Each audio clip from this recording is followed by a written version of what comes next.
Hello everyone, welcome to the 53rd session on Current Affairs 2020 Economy and Banking Concepts. Let us start with the first question. Brazil's Marcos Preto Zoya has recently been elected president of which of the following?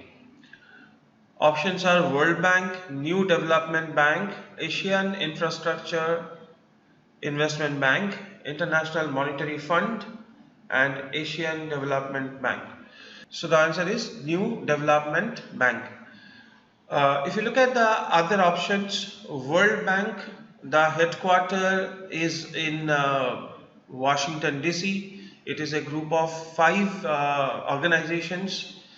Among the five, IBRD, International Bank for Reconstruction and Development, and IDA, these are the two main branches of World Bank, and president of World Bank is David Malpass. And there is one more name which is important in the perspective of World Bank, Anshule Kant. Anshule, A-N-S-H-U-L-A, Anshule Kant is the Chief Financial Officer and MD in World Bank, Indian origin person, Chief Financial Officer and MD of World Bank.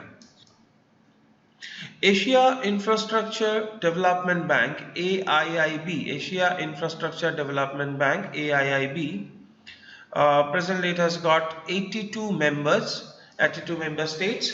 Headquarter is in Beijing, China, and it caters its services in Asia and Oceania region, and the president is Zin Li Quan, J-I-N, Li Quan, L-I-Q-U-A-N, Zin Li Quan of China. International Monetary Fund, we discussed in our previous classes also. The head office is in Washington DC, and there are total 189 member countries. International Monetary Fund, total 189 member countries, and presently the chief or MD of International Monetary Fund is Kristalina Georgieva. You can see the names are given over here, Kristalina Georgieva, and head office. There's one more name which is important with respect to International Monetary Fund. We'll discuss this very shortly. Asian Development Bank headquarter is in Mandaluyong, that is in Philippines, and president is Matatsugu Asakawa, is a Japanese person, and since January 2020, so since it's a recent appointment, the name is important in the perspective of bank exam. The present head of ADB, you will see the number of areas where ADB does lot of funding in India. So the name of the president is important, Masatsugu Asakawa of Japan, who is the present president of ADB, took charge in January 2020. Okay, and let's look at this New Development Bank, which was earlier known as BRICS Development Bank. BRICS stands for Brazil, Russia, India, China, and South Africa. It was earlier known as BRICS Development Bank. So the head of or the president of New Development Bank was actually K.V. Kamath, a renowned Indian banker, K.V. Kamath. He is also the founder and CEO of ICICI Bank. When ICICI Bank started, he was the head of ICICI Bank, K.V. Kamath, and he has been replaced by Mr. Marcos Preto. He has been replaced, so he will take charge as the president of New Development Bank. And there is Anil Kumar from India. Mr. Anil Kumar from India will become the new vice president of New Development Bank. Mr. Anil Kumar. Mr. Anil Kumar from India will become the Vice President of New Development Bank. Okay. And Geeta Gopinath is another important name. Geeta Gopinath. Geeta Gopinath, you can see Geeta Gopinath is Chief Economist at IMF since October 2018. So Geeta Gopinath is Chief Economist at IMF since October 2018. However, presently she is on leave, so she is moved from this position temporary basis for some academic purpose. She will be rejoining it. So there is another person who is in charge. So please remember these names, very important. So answer for this question is option number 2, New Development Bank, which was earlier known as BRICS Development Bank. Let us move to the next question. Who among the following has recently been appointed member of the Olympic Channel Commission by the International Olympic Committee IOC. International Olympic Committee IOC. So Anju Bobby George, who is a ex-athlete and maybe the first and the only athlete who won the in particular in long jumps category, won the world champion in athletics IAF World Athletic Final. So Anju Bobby George in the category of long jump, world champion in athletics IAAF World Athletics Final. Okay, PT Usha, you know, famous name, an athlete once again. Narinder Batra is the answer for this question. Narinder Batra is the present president of Indian Olympic Association, IOA. Narinder Batra, who is the present chairman of president of Indian Olympic Association. Now let's just develop some more understanding. What is this Olympic Channel and what is this Olympic Channel Commission? So Olympic Channel is a internet based television service. It is launched after 2016 Olympic. The idea is to keep the interest of Olympic alive throughout the year, and to do that there are different programs and other events are also displayed in that particular channel. Now the role of Olympic Channel Commission is kind of an advisory, so it advises the president of IOC, provides guidance throughout the launch and operation of Olympic Channel. So in that prestigious panel, in that prestigious commission, Narinder Batra has been appointed as one of the members. So answer for this question is option number 3. Okay.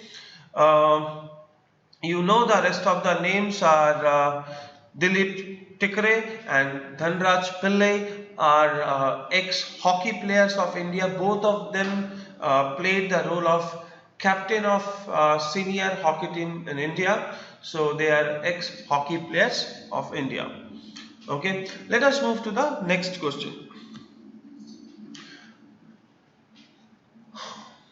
Which country has started building its first stealth bomber, also known as Perspective Aviation Complex, for its long-range aviation (PACDA) program?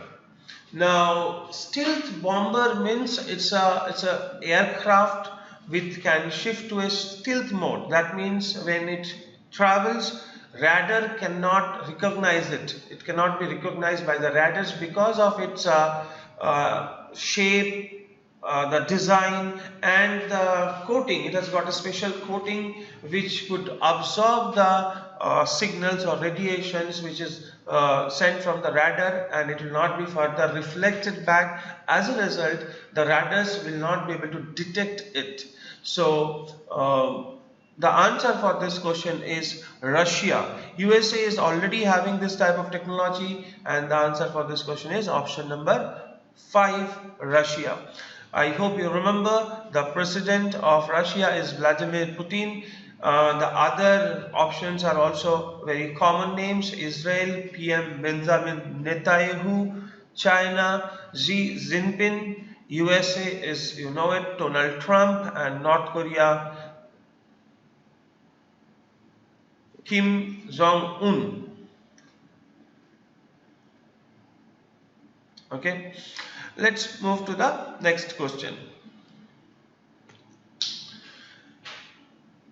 For which state has the Asian Development Bank ADB signed a USD 177 million loan to upgrade 450 km of state highways and major district roads?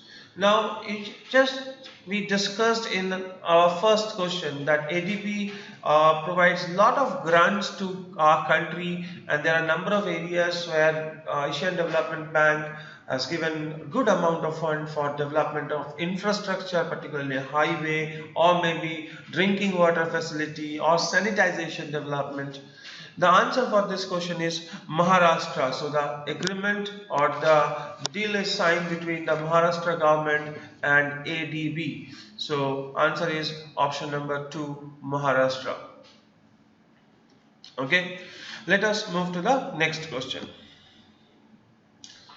Standard & Poor's global ratings forecast the Indian economy to contract by dash percentage in fiscal year 2021. A very important question. And historically, if you look at previous year bank exams also, we have always seen questions are asked from which organization made what prediction about India's GDP growth rate. For example, they have asked, like in recent report, what is the production or prediction of Fitch as long as India's GDP growth rate is concerned, or maybe Standard & Poor or Moody's, World Bank, IMF, RBI, CRISIL. So what they are saying, those predictions are important for our exams perspective. Let me repeat the names once again, whose comments, recommendations are important for our examinations. Standard & Poor, Fitch, Moody's. They are international credit rating agencies. So what is a credit rating? A credit rating is a measure of credit worthiness. So that means based on their assets, based on their current economic scenario, their performance, their debt, their balance of payment, all those parameters are considered, and then based on how safe is to invest in that particular country or in that particular big corporate, which for a country we call it sovereign rating, and for corporates also we have credit rating. So there are global agencies who provide these ratings, and Standard & Poor, Moody's and Fitch are 3 most prominent international credit rating agencies. There are Indian credit rating agencies also, like CRISIL, CARE, ICRA. Among this, CRISIL is the most reputed one, and it's in a higher scale. If you look at CARE and ICRA, mostly into giving credit ratings to corporates, whereas CRISIL is mostly into credit rating of banks and maybe countries' prediction. So this type of jobs are done by CRISIL. And also remember, CRISIL was earlier actually started by RBI, but later on, now or presently, CRISIL is owned by Standard & Poor only. So CRISIL is a subsidiary of S&P, Standard & Poor. So whatever projections they are making about Indian economy's growth rate is important. Earlier, Standard & Poor said that Indian economy will grow at 1.5% in financial year 21. But very recently, they made this prediction that Indian economy is going to degrow, that means contract, by 5% in the current fiscal year 2021. You can easily understand why they are saying this, because of this lockdown and other slowdown, economic recession we are facing due to this COVID-19. Now, however, they say that next financial year the economy will again bounce back and it will grow at a 8.5% rate. and followed by 6.5% next year. So that is the kind of prediction made by S&P, which is almost in line with what others are making. For example, if you look at a few days before this, Standard and Poor made these predictions. Fitch and CRISIL also projected that 5% contraction in Indian economy. However, in the contrary, Moody's says that it will be 0% growth in Indian economy. So there's a difference of almost 5%. So Moody's, remember, Moody's says 0%, CRISIL, Fitch and S&P said 5% contraction. And subsequently you must see what are the predictions coming up from World Bank, IMF, Asian Development Bank, or maybe ADB, or maybe RBI. What prediction they are making, this is also very important. And generally this prediction keeps on coming on quarterly basis. So in the beginning of every quarter, after studying the performance of the last quarter, they come up with this type of predictions. Okay, so answer for this question is option number 3. Like, I'll just give a data which has been released very recently by World Bank. World Bank on June 8th said that Indian economy will contract by 3.2%. So for Standard and Poor the prediction was 5% and World Bank said it will contract by 3.2%. Okay. Let us move to the next questions. World Hunger Day is observed on dash every year. World Hunger Day is observed on May 28th every year. World Hunger Day is observed on May 28th every year. December 4th is Indian Navy Day. It is celebrated as Indian Navy Day, as on that day in 1971 during Operation Trident, the success of Indian Army or Indian Navy over Pakistan Navy, or they destroyed 4 numbers of Pakistan vessels on this particular day, and to commemorate that particular day, December 4 is celebrated as Indian Navy Day. Okay, so answer for this question is option number 4, May 28. July 29 or maybe November 11 as such, nothing important to mention as long as the exams are concerned. Let us move to the next question. According to the State of Forest Report ISFR 2019, which state has the largest forest cover in India? So Madhya Pradesh, Odisha, Assam, Karnataka and Kerala. So ISFR, Indian State of Forest Report, is released by Ministry of Environment, Forest and Climate Change. It is a biennial report. That means in every 2 years they come up with a report, and it is released by Ministry of Environment, Forest and Climate Change, and the Union Minister of this particular ministry is Mr. Prakash Javadekar. Union Minister is Mr. Prakash Javadekar, is the Union Minister for Environment, Forest and Climate Change in India. Now, according to this report, the state which has the largest forest cover in India is Madhya Pradesh. Answer is option number 1. Followed by Arunachal Pradesh at the 2nd place, Chhattisgarh at the 3rd place, Odisha at the 4th place and Maharashtra at the 5th place. Let me repeat it once again. The highest forest coverage in India as per ISFR 2019 report. This is an important question. Similar question were asked in previous year exams. The highest forest coverage is in Madhya Pradesh, followed by Arunachal Pradesh, then Chhattisgarh, then Odisha, and at the 5th position it is Maharashtra. Okay. In terms of percentage of area covered, in terms of percentage of area covered in a state, this ranking is slightly different. In terms of percentage of area covered in a state by forest, Mizoram topped.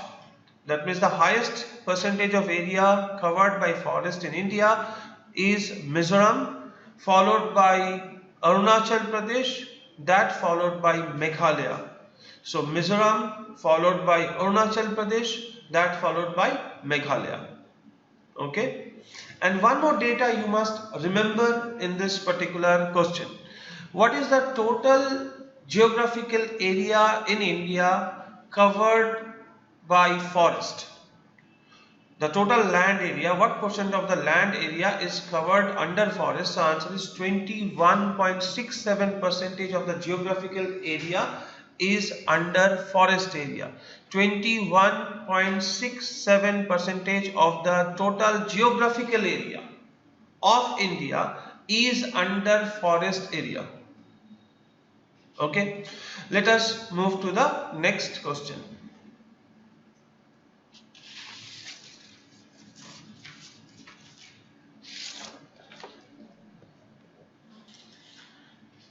Who among the following claimed the 2019 Women's World Rapid Chess Championship title? So answer for this question is Koneru Hampi, Indian chess grandmaster, won this competition, and she won the final against Li Tingyi, who is a Chinese chess player, and the competition was held in Moscow. So answer for this question is option number 3. Okay, let us move to the next question. Ganga Prasad Vimal, who passed away recently, was a renowned author of which literature?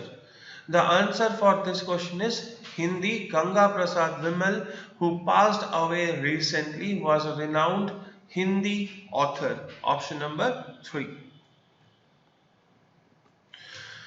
Who among the following has set a record for the longest single space flight by a woman, eclipsing the earlier record of 228 days set by former astronaut Peggy Whitson in 2016-17. In 2016-17. Who among the following has set a record for the longest single space flight by a woman, eclipsing the earlier world of record of 288 days set by former astronaut Peggy Whitson in 2016-17? The answer for this is Christina Koch. Christina Koch actually stayed in space station for 328 days, and returned in January 2020 to Earth, and the earlier record, as you see, it is of 288 days. So she is a US citizen, and made this record of 328 days stayed on International Space Station. Okay, so answer is Christina Koch, option number 2.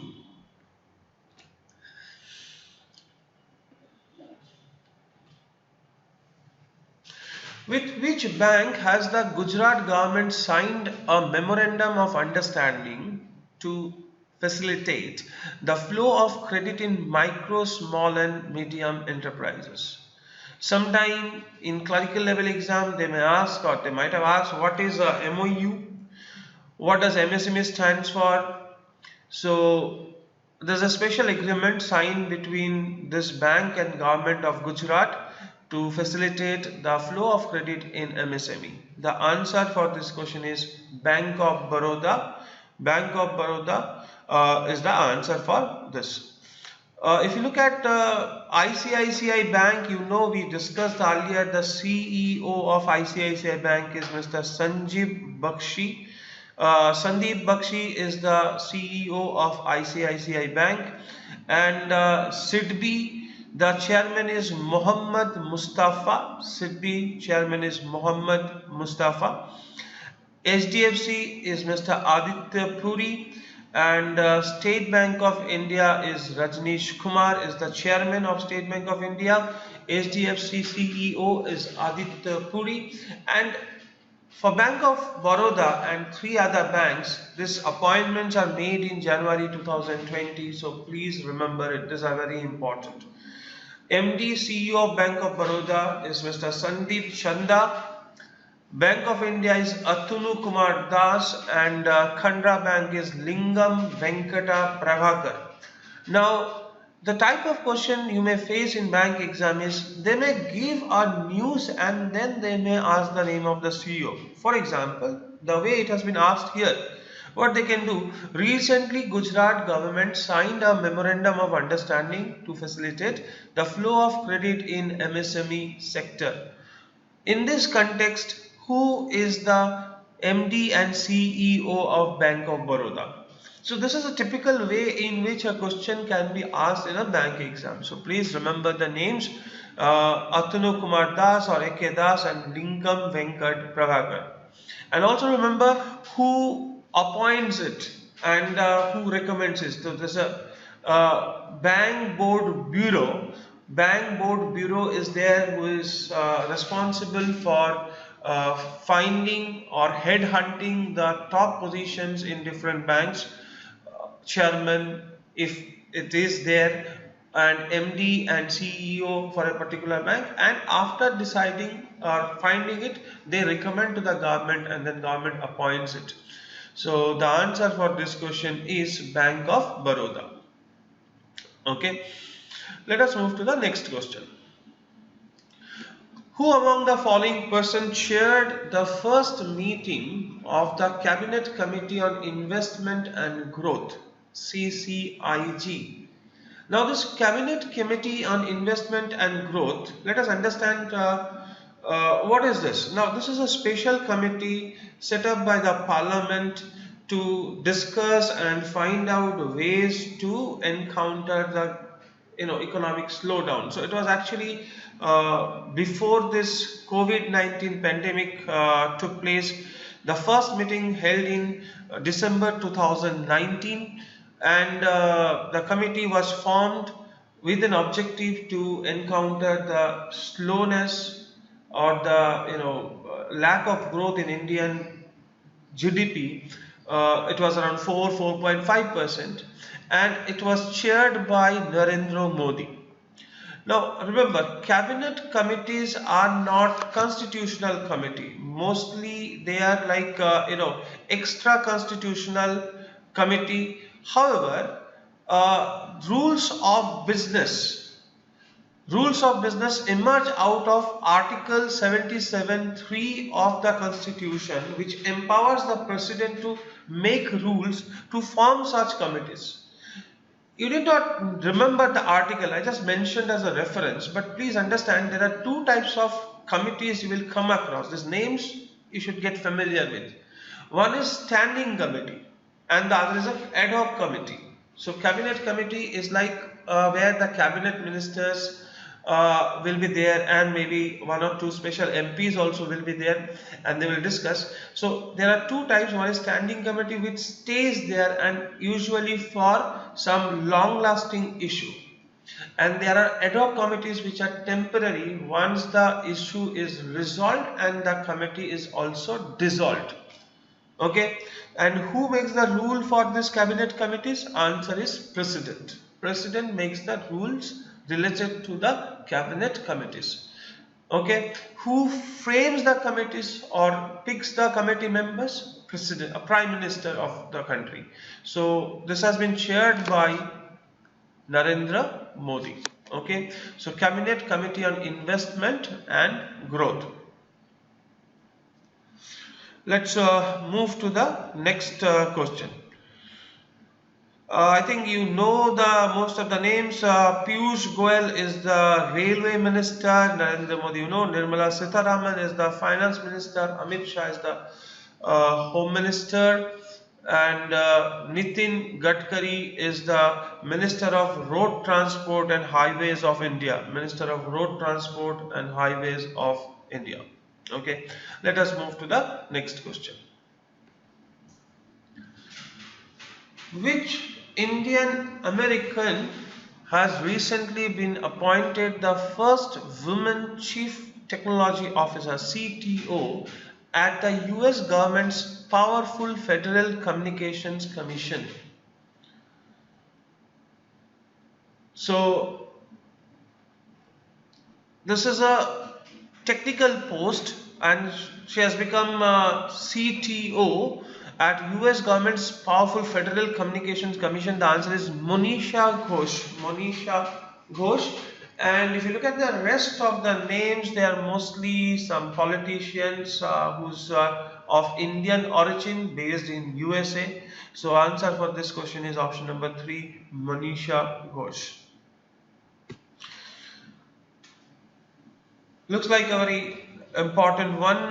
Deficient financing. This is a question related to economics. Deficit financing leads to inflation in general, but it can be checked if there are options. Now, typically, this is a question maybe asked in IBPS PO and SBI PO mains. This is not a clerical level question. Secondly, this type of questions are very important for interviews. They may ask you what is this deficit financing, what is inflation, how they are related. So overall understanding and concept of this is very important.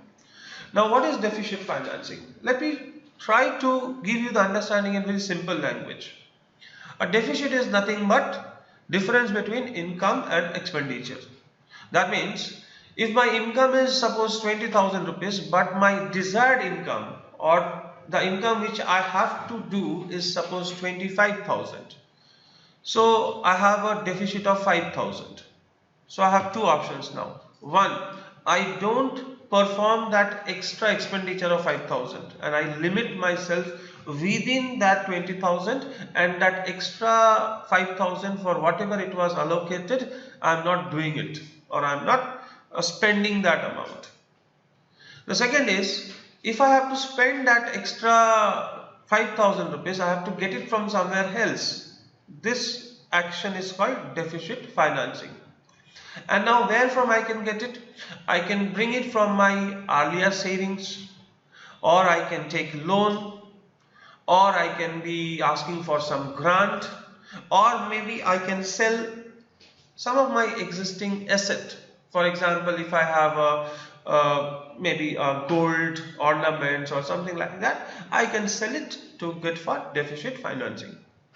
Now exactly same thing is done by the government. When Government of India makes budget, it calculates its expenditure, and expenditures are two types: revenue expenditure and capital expenditure. A revenue expenditure, for example, the payment of salaries,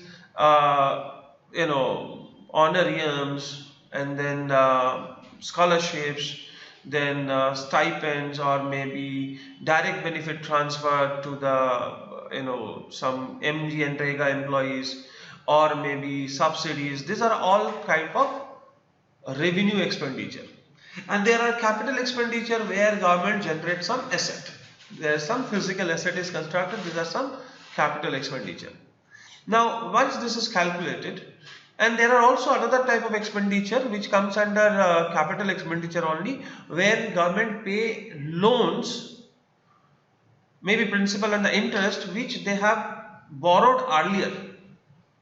So a Government of India borrowed from maybe World Bank and now they are repaying it. So that is also a type of expenditure. So when added up and when it is checked with the total income of the government, and mostly here I am talking about revenue income. Revenue income means where government did not give anything, government just gets it. For example, government get tax revenue, so that is a revenue income, which is called receipt, revenue receipt.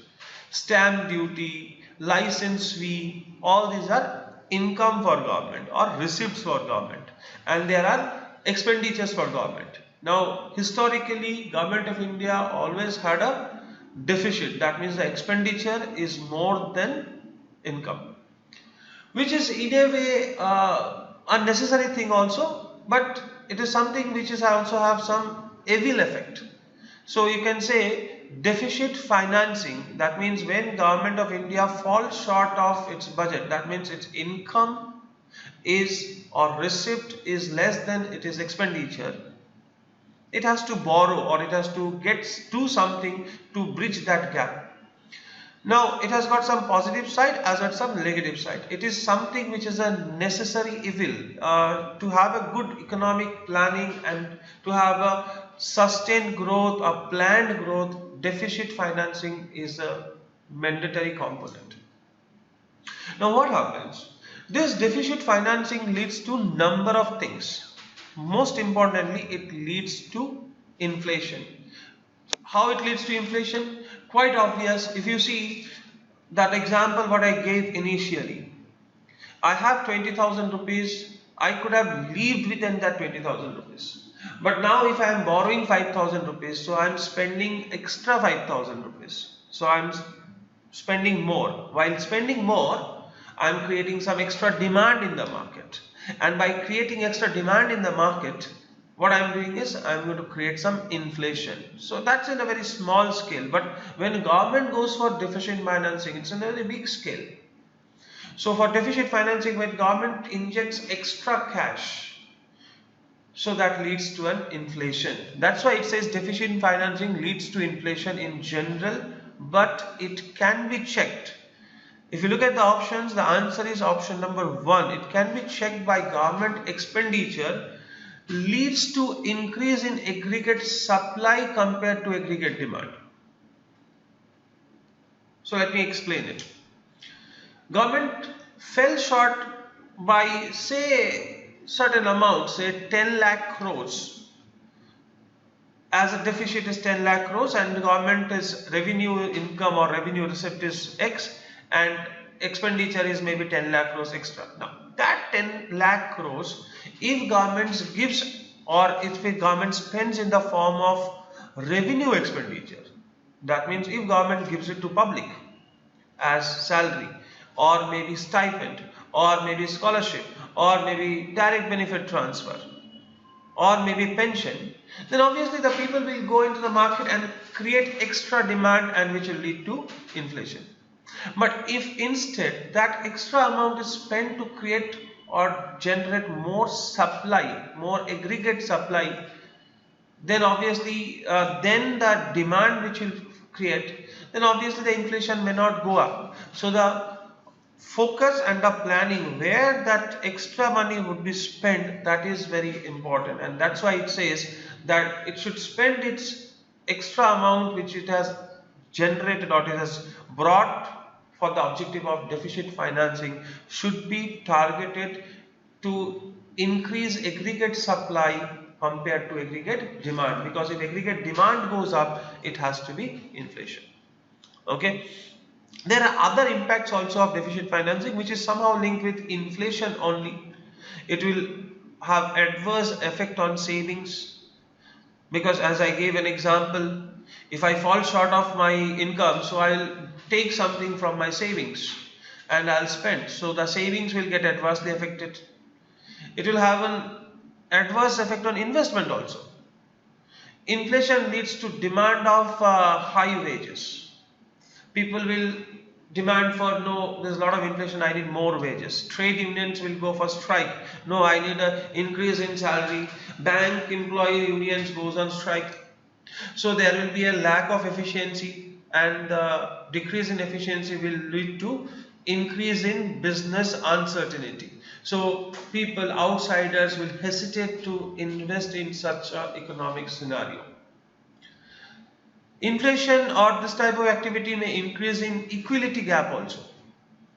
When generally inflation takes place, the poor people and the marginal people are worst affected, but the rich, they are not very badly affected, or they don't as such feel the impact of inflation. So the inequality between the rich and poor is going to get wider.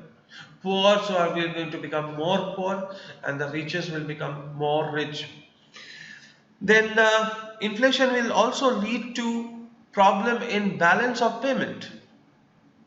So what is balance of payment? Balance of payment is the net between the inflow and outflow of cash with one country with all other external countries. So the payments made by a country to all other external countries and the payment received by that country from all other external countries, the difference is called balance of payment. And one of the important and most important component in balance of payment is balance of trade. Now again, historically, like we are into budget deficit, we are also in trade deficit. That means our import is far more than our export. So what happens if there is an inflation and the price of general commodity increases? So there will be a tendency of the traders or the people to import more from outside because the goods are cheaper outside. The manufacturing cost in the country has gone up, so the goods are cheaper outside the country. So they will import more. So already there is a problem of more import and less export. So there is a trade deficit. Inflation increases the cost of this domestic production, so people will import more, so the import is further increasing, and then simultaneously the export is decreasing because your manufacturing cost has gone up. So the commodity which you could sell earlier at certain rupees in the international market, now you will not be able to sell it in that market. That price has gone down. So the gap between the import and export is going to get widened if the inflation is not within your control. Okay, so very important. So inflation can impact in number of ways. So it is very important that deficit financing has to be done very judiciously, and the answer for this question is option number 1. So let me summarize once again. So what is deficit? It is the difference between the expenditure and receipt of government. What is deficit financing? Different ways in which government bridge this gap.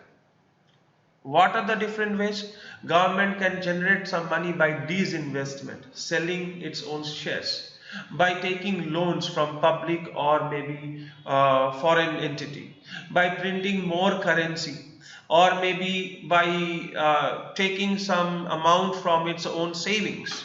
So these are the different ways in which deficit financings are done. Is it good or bad? It has got good effect as well as bad effect. It's a necessary evil. It cannot be done without economic planning, cannot be done without deficit financing. So like a developing nation, for developing nation, deficit financing is very, very necessary. Beyond a certain limit, it is not helpful. It is rather very detrimental. What are the reasons? Because it leads to inflation, and inflation further creates a vicious cycle. It keeps on multiplying with all other factors and makes the situation even worse. Okay, so let us move to the next question. Answer for this question is option number 1. Which of the following is not a part of tax revenues of the government? So as we just discussed, that the income generated by government is considered as receipt, and there are two types of receipts: revenue receipt and capital receipt. Revenue receipts are those receipts for which government need not give anything away in return. For example, money receipt or the revenue receipt from tax, stamp duty, non-tax revenues. There are a number of non-tax revenues. Then interest received from loans which were given earlier. Okay, so this type of things will come under this revenue receipt. But the most important component of revenue receipt is tax revenue. This is the major part of revenue receipt.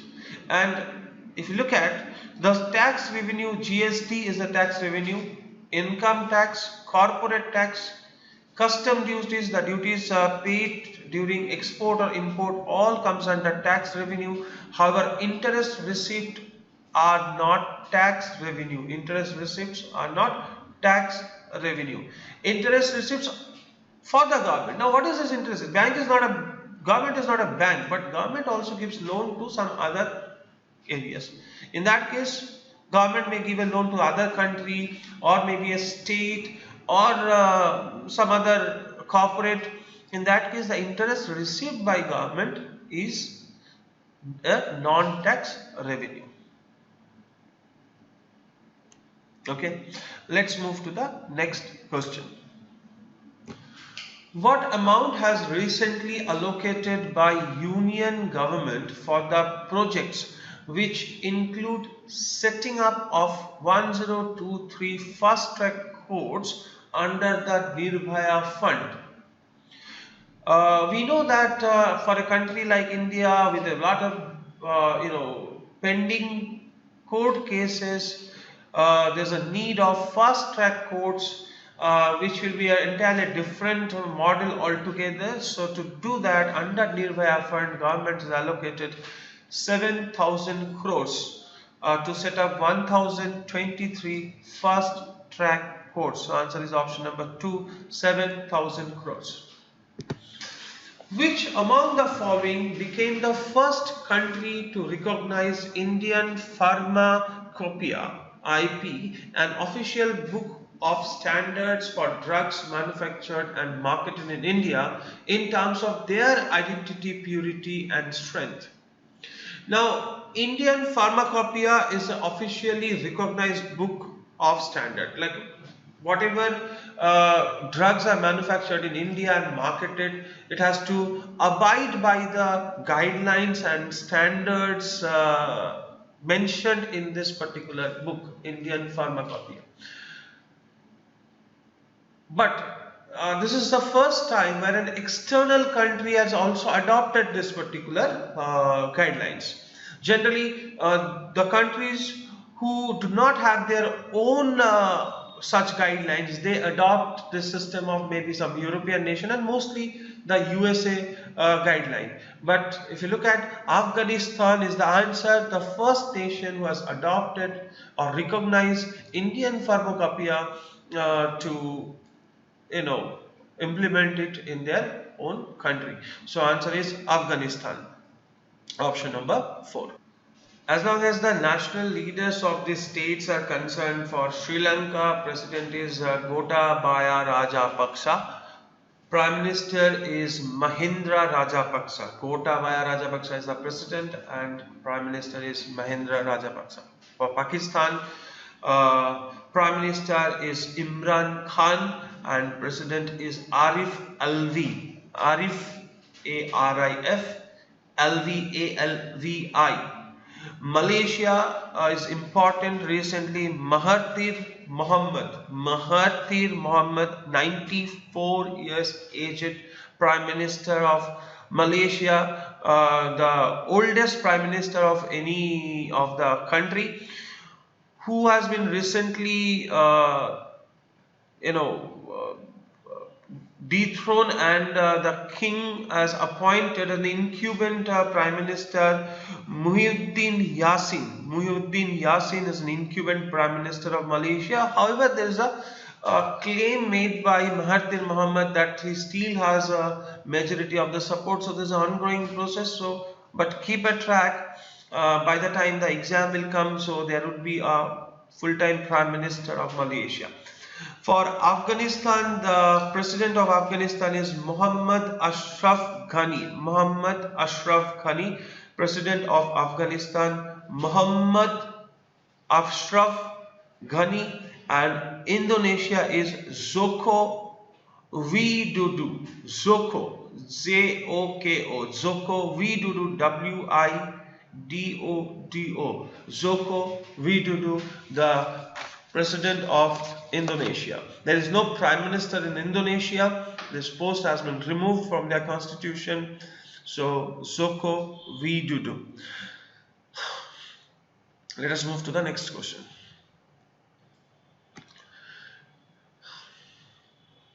Thierry Delaporte has recently been appointed Chief Executive Officer and Managing Director of the Indian IT company. Thierry Delaporte has recently been appointed as the CEO of Wipro. CEO of Wipro. Ajim Premji, the founder of Wipro, and Thierry Delaporte is the CEO of Wipro. ACL CEO is C. Vijay Kumar. Tech Mahindra CEO is C.P. Gurnani. TCS CEO and MD Rajesh Gopinathan. TCS CEO and MD Rajesh Gopinathan. And Infosys CEO is Salil Parekh. Infosys CEO is Mr. Salil Parekh. Let's move to the next question.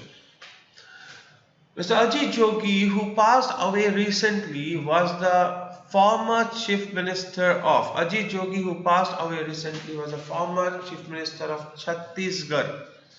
Chhattisgarh, important question, please take a note of it. After Reliance Industries and TCS, which among the following recently became the third Indian company to cross a market capitalization of 100 billion US dollar. Now many of you may know it, but let me just give a brief idea about what is this market capitalization. Market capitalization is the value of a company that is traded in share market and calculated by total number of shares of the company multiplied by the present share price. So if a company has got say 100 shares and each of the share is at 10 rupees, so the market valuation would be 100 into 10, present market capitalization. Now tomorrow if the price of the share goes up, so the market capitalization also goes up. Now if you look at in Indian companies who cross this 100 billion US dollar market capitalization, answer is HDFC Bank. And as long as companies, listed companies are concerned, they are ranked on the basis of market capitalization. Whereas the banks are concerned, the largest bank, when we say the largest bank in India is SBI, this is in terms of the asset base, total asset base of the company. But in terms of market capitalization, if you see, India's largest bank in terms of market capitalization is HDFC Bank at present. So remember that. In terms of market capitalization, HDFC Bank is the largest bank in India. The present share price of HDFC is something around 984-85 rupees. It is hovering around that range, and highest among all other banks, domestic banks. Whereas SBI share price is something around 180-190 rupees. So you can understand the difference in the share price. So answer for this question is HDFC Bank. Okay, let's move to the next question. As per the US National Science Foundation, which country tops the chart in the global publication of scientific articles in 2018? The answer for this question is China.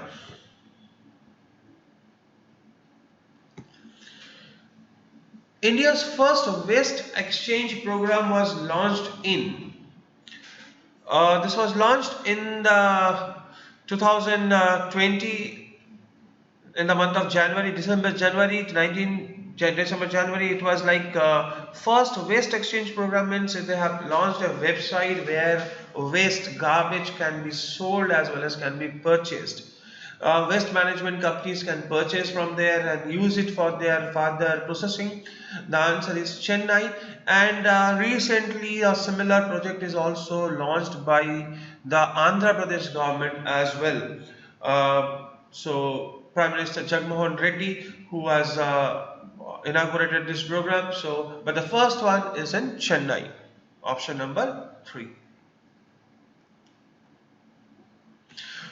Which among the following cities hosted the Global Refugee Forum 2019?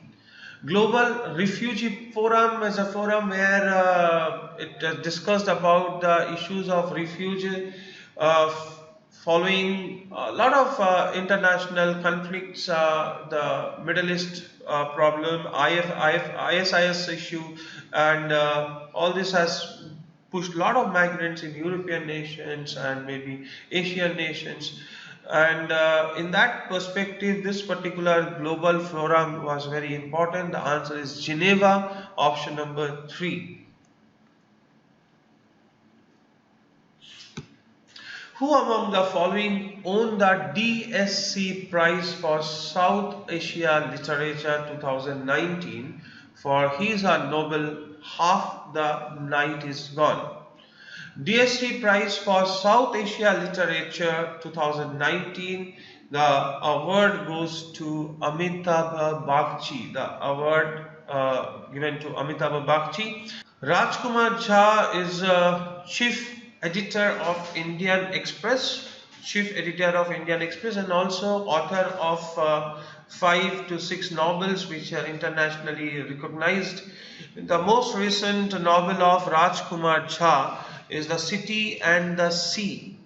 The City and the Sea is a novel by Rajkumar Jha, who is also the chief editor of Indian Express. Madhuri Vijay is also an important name. Madhuri Vijay is the recipient of JCV Award 2019 for her debut novel The Far Field.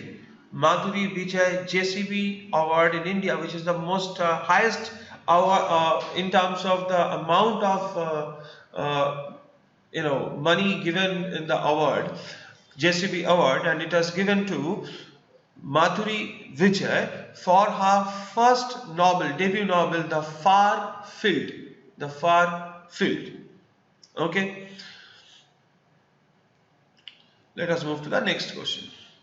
The Government of India recently launched the National Broadband Mission (NBM) with an aim to provide an internet connection to all villages in the country by 2022. So by 2022, government is planning to make sure that every village has got a broadband connectivity. So answer is option number 1, 2022. Thank you.